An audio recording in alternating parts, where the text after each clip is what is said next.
It usually starts with good intention. You see someone hurting and something inside you move. Maybe it's a friend falling apart. Maybe it's a partner drowning in their own chaos. Maybe it's someone who reminds you of a version of yourself you swore you'd never become again. And before you even realize it, you start fixing. You start healing. You start carrying pain that was never yours to carry. You tell yourself it's empathy. You tell yourself it's love. You tell yourself you're helping. But somewhere between the saving and the sacrificing, you forget where they end and you begin. This is the psychology of trying to save everyone. And if you've ever felt exhausted, invisible, or resentful while helping others, this story is yours. No one wakes up one day and decides, I'll be the savior. It's learned quietly, over time, somewhere in your past. You were taught that love must be earned. Maybe you were the one who kept peace in a chaotic home. Maybe you were the listener, the caretaker, the one who absorbed everyone's emotions so things wouldn't fall apart. Maybe you were praised for being so understanding,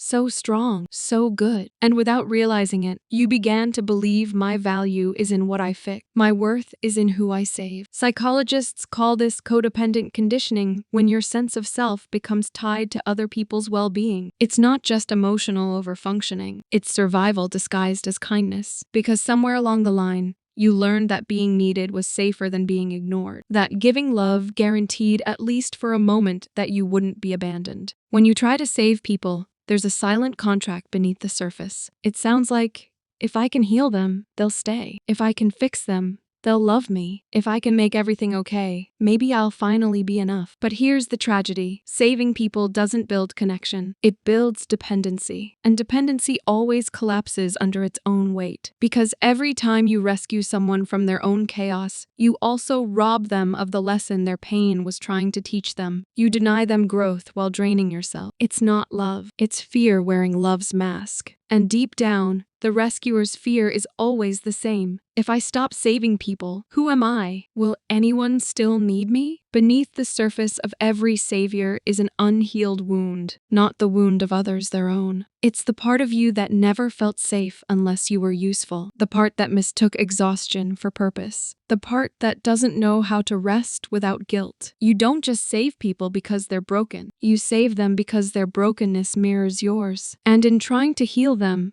you're really trying to heal the part of yourself that still believes love must be earned through effort. But the truth is this: healing others won't heal you. Compassion without boundaries isn't empathy, it's self-abandonment. You might notice it everywhere now. In friendships where you're always the therapist. In relationships where you give and give and give until there's nothing left. At work, where you overform and still feel unseen. In conversations where you're listening so deeply that no one notices you never speak. You call it caring, but your nervous system calls it survival. Because deep inside, you still believe that stillness equals danger. That if you stop fixing, everything or everyone will fall apart. So you overfunction. You overthink. You overgive. And still, you wonder why it never feels like enough. Because saving everyone else is often a way of avoiding the one person you can't fix yourself. Trying to save everyone gives you a sense of control in a world that once made you powerless. You believe if you just say the right words, give enough love, sacrifice enough time, you can prevent people from hurting. You can stop them from leaving. But control is an illusion. And saving people is often just another way to manage your own fear of helplessness. Because underneath every rescuer's heart lies a truth they rarely admit. I don't want to watch someone else suffer the way I did. But healing isn't about preventing suffering. It's about learning to hold it without losing yourself inside it. When you live in rescue mode,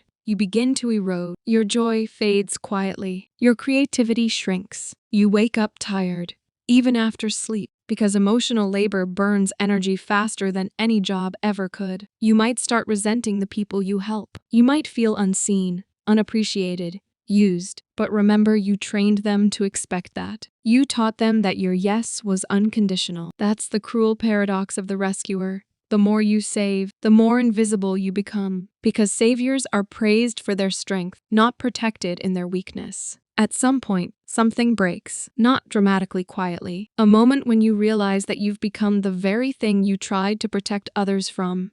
exhausted, lonely, unseen. And in that stillness, a truth begins to whisper. You cannot save people from their pain, but you can stop abandoning yourself in the name of theirs. That whisper is where healing begins. Psychologically, rescuers operate from what's called a fawn response, one of the 4 trauma responses: fight, flight, freeze, and fawn. Fawning means appeasing others to avoid conflict or rejection. It's when your body equates harmony with safety. So you over-apologize.